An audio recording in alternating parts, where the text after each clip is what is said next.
நானும் இதை பற்றி பேச வேணாம்னு யோசிச்சுதான் இருந்தேன். பட் ஆனால் இது ஒரு ஃபிட்னஸ் ரிலேட்டட் ஒன்று.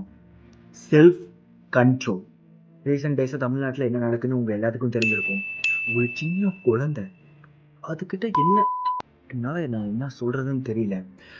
இது நம்ம மேலே தப்பா, இல்லை இந்த சொசைட்டி மேலே தப்பா, இல்லை இந்த கவர்மெண்ட் மேலே தப்பா, நான் அதை பற்றி பேச விரும்பலை.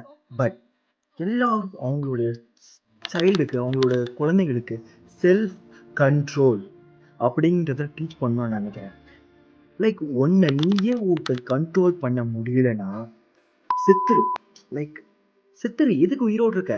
லைக் பூமிக்கு பாரமா, லைக் சொல்லுவாங்கல்ல, இது கொஞ்சம் லைக் ஹார்டான வேர்டு தான். பட் பூமிக்கு பாரமா ஏன் இருக்க? லைக் ஒன்றை நீயே கண்ட்ரோல் பண்ண முடியலனா, ஃபிட்னஸ்ங்கிறது பாடியை மட்டும் மாசா வச்சுக்கிட்டு லைக் சிக்ஸ் பேக் வச்சுக்கிட்டு இருக்கிறது ஃபிட்னஸ் இல்லை. உங்களுடைய மைண்டை கண்ட்ரோல் பண்ணுறது அதுவும் ஃபிட்னஸ் தான். உங்களுடைய லைக் உணர்ச்சியை கண்ட்ரோல் பண்ணுறது அதுவும் ஒரு ஃபிட்னஸ் தான். ஒன்றும் பயனும் இல்லை. ஒருத்தரோட அனுமதி இல்லாமல் அவங்களுக்கு தொடுறது இட்ஸ் அ கிரைம். இந்த ரீசெண்ட் டேஸாக சைல்டு அபியூஸ் பார்க்குறேன். இதுக்கெல்லாம் தண்டனைகளை கடுமையாக்கணும்.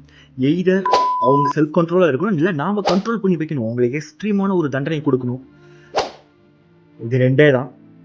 எய்தர் அவங்க செல்ஃபாக கண்ட்ரோல் ஆகணும், இல்லை பயமுறுத்தி கண்ட்ரோல் பண்ணி வைக்கணும். நீ தொட்டா செத்துருவேன், அவ்வளோதான். ரெண்டே தான்.